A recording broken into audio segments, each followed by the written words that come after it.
Is this all you really talking about is the J6ers that have been pardoned? Yeah. Okay, are you going to talk about the Biden family that got pardoned? No? I haven't. Oh, okay, what about the rapers and killers and murderers that Joe Biden pardoned? There's tons of them. Is that a focus at all? Congresswoman Marjorie Taylor Greene of Georgia is pretty sick and tired of getting asked about the January 6th pardons. And one cool thing about Marjorie Taylor Greene that I've noticed, because I've been on Capitol Hill, I've interviewed her. When you interview her, she's got an aide from her office that holds an iPhone and records the interview. And they usually end up releasing that interview on social media before the professional reporter has a chance to chop it up and edit it and put it in their article or put it in whatever feature they're doing. It's brilliant, actually. And we've got a couple of examples of that. Here's Marjorie Taylor Greene being asked by a reporter about the January 6th pardons. And MTG, she does it all perfectly.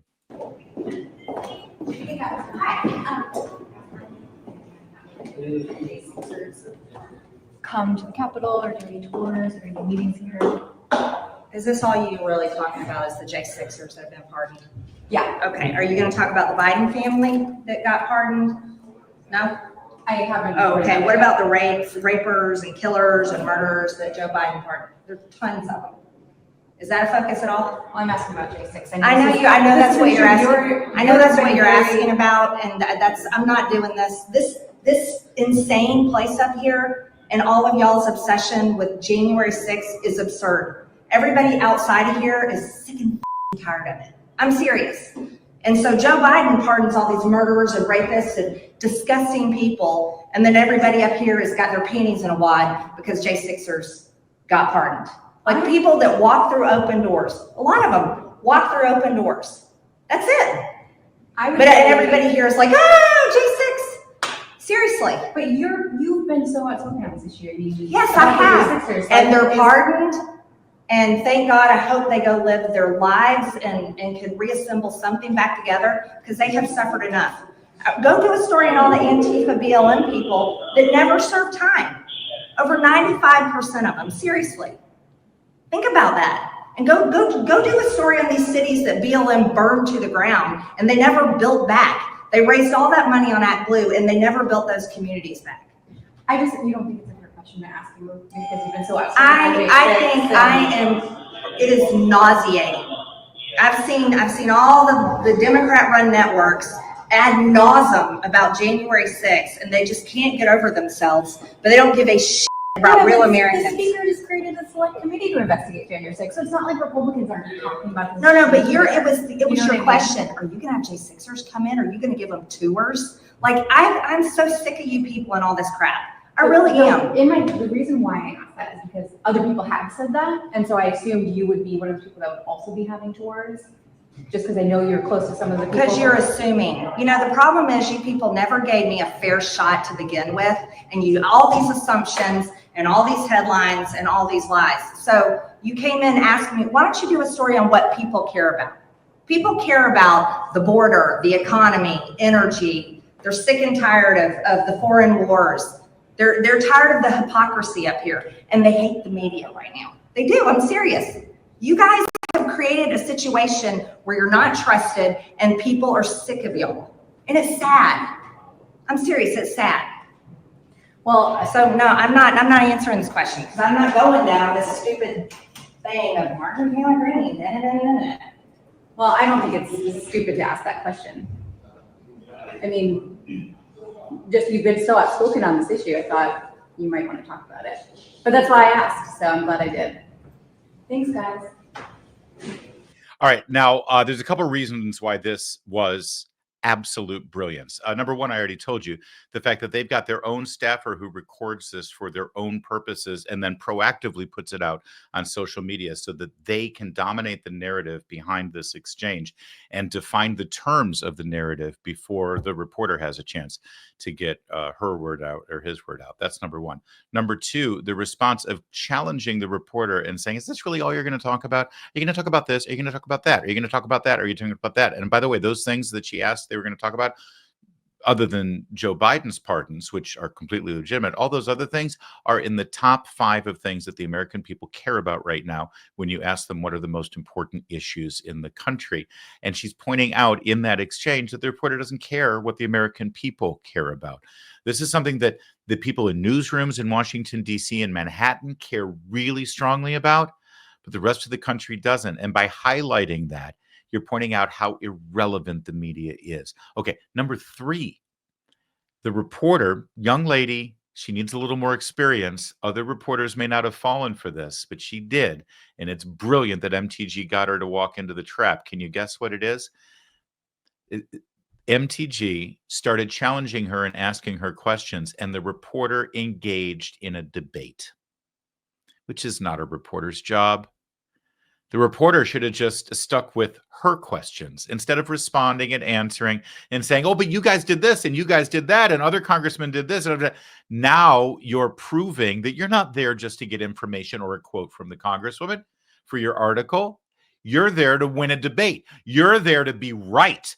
You're there to dominate the congresswoman and show the world and all your readers and all your viewers that you're on the right side of the issue and Marjorie Taylor Greene's on the wrong side of the issue. And by the way, that might be true, but that's not your job. And she fell for it, and MTG got her, and it was great. You know what's even better?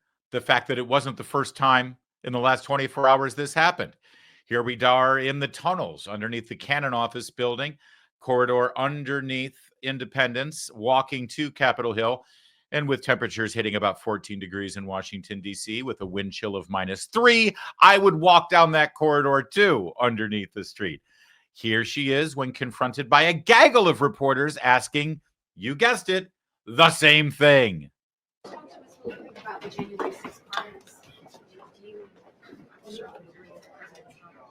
Oh, I'm thrilled with President Trump, and I'm very thankful to him. You know, over 95% of Antifa BLM rioters were never prosecuted. They never served time in prison. And many of these communities that were burned to the ground, BLM never donated that money to help build those communities back. President Trump did the right thing in pardoning them, while Joe Biden pardoned his crime family, pardoned Fauci, pardoned Milley, pardoned January 6th committee members, pardoned rapists, murderers. That's what you should be focused on. Because I'll tell you what, you guys, the American people are sick and tired of everyone's hyper focus up here in Washington, freaking out about a day where there was a 3-hour riot and a lot of people walked through open doors in the Capitol. They don't give a damn about January 6th. They're happy these people have their lives back. You know what people care about? Border security, the economy, jobs. They care about, they're sick and tired of the foreign wars. That's what people care about outside of this city. So the hyper focus by the media on January 6th needs to end, because I'm hearing from people at home. I hear from people all over. They think you're pathetic because that's all you talk about. They think you're disconnected with the American people, and they think you don't understand it. So everybody needs to put their big boy pants and big girl pants on and move on and actually care about what the American people care about. And it's not January 6th. Okay. For some of the rioters that engaged in violence with the police, fought against the police, there was a stun gun incident as well. I mean, should there be accountability there? Is that the same as like the murderer that like murdered an 11-month-old child and murdered a young woman that Joe Biden pardoned? Is that the same thing? A stun gun and a young woman and a baby that was killed? So why don't you do apples to apples instead of creating this like whole thing about how terrible this is? Again, get over it. I hope these January 6th defendants move on with their lives. I hope that they are able to be happy, because I tell you what, they've suffered enough. And that's the reality. But is there ever an excuse for assaulting a police officer? You tell me. Antifa and BLM, over 95% of them never prosecuted. But that justifies what happens on January 6th? Never served time in prison. Never served time in prison. But does that justify all Joe Biden's pardons? Does that justify all Joe Biden's pardons? Murderers, rapists, Fauci, Milley, Biden crime family? Get some therapy. Seriously. Would you do that? Get some therapy is a great way to end that. And by the way, the appropriate answer that she was right on the border of saying is, all the Antifa and all the BLM and all the violence and all of the arson and all of the vandalism and all of the cops that were injured, over 70 of them nationwide, there was hardly any arrests made there, a very small handful of them. Those people never served one day. They were never arrested, let alone prosecuted and incarcerated. The person who used a stun gun, as you just pointed out, that person was arrested. That person was prosecuted. That person was incarcerated. That person did serve time, a hell of a lot more time than anybody that you just mentioned. And back to Joe Biden's pardons. Joe Biden used the pardon power. Donald Trump used the pardon power against these January 6 people. And to a man and woman, they were all from rural and suburban areas in this country who felt passionately about the election. They were there for a rally. It got out of hand and it was bad, as she said, for 3 hours. And laws were broken. But they were all middle to lower class people, blue collar people, without names, without lawyers, without profiles, without any influence in the United States of America or in the government. That's who Donald Trump just used his pardon power on. Joe Biden used his pardon power on his brother and his son and members of his family who were all rich and powerful and corrupt. He used his pardon power on Anthony Fauci and Liz Cheney and politicians who can afford as many lawyers as they want, who I was told was innocent. I was told that they wanted their day to be able to make their case. Anthony Fauci, after all, represents science. Why wouldn't he want to defend himself? But that's who Joe Biden used his pardon power on. People who never, ever served 1 minute as punishment for what they did to the American people. You know what? We got 2 good sets of pardons here that you can use and compare. And you may say, hey, that doesn't make it right. 2 wrongs don't make it right. Yeah, you know what? You're right. You're right. And now we've got a reset. And now we can move forward.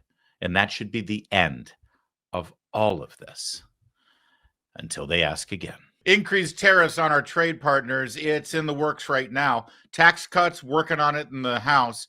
Regulation changes already in the works. You've got to learn why gold is a viable diversification tactic right now more than ever. Birch Gold, the only gold company I endorse, they're releasing their ultimate guide for gold in the Trump era with a foreword written by Donald Trump Jr. To get your free copy, along with Birch Gold's free information kit on gold, text my name, LARRY, to the number 989898. That's Larry to 989898. When you do that, you'll get your free book, Ultimate Guide for Gold in the Trump Era, with a foreword written by Donald Trump Jr., and you'll get the free information kit on gold. Because Birch Gold, the company I recommend to help you convert an existing IRA or 401k into a tax-sheltered IRA in gold, I love them because they do that for you without a penny out of your pocket. This is an existing account. It's money you've already got. You just convert it into that tax shelter IRA in gold. They've got an A+ rating. That's why I love them, from the Better Business Bureau. And they've got thousands of happy customers. That's really why I love Birch Gold. So text Larry to 989898. Free copy of the Ultimate Guide for Gold in the Trump Era. There's no obligation, just information. Thanks. Do that now.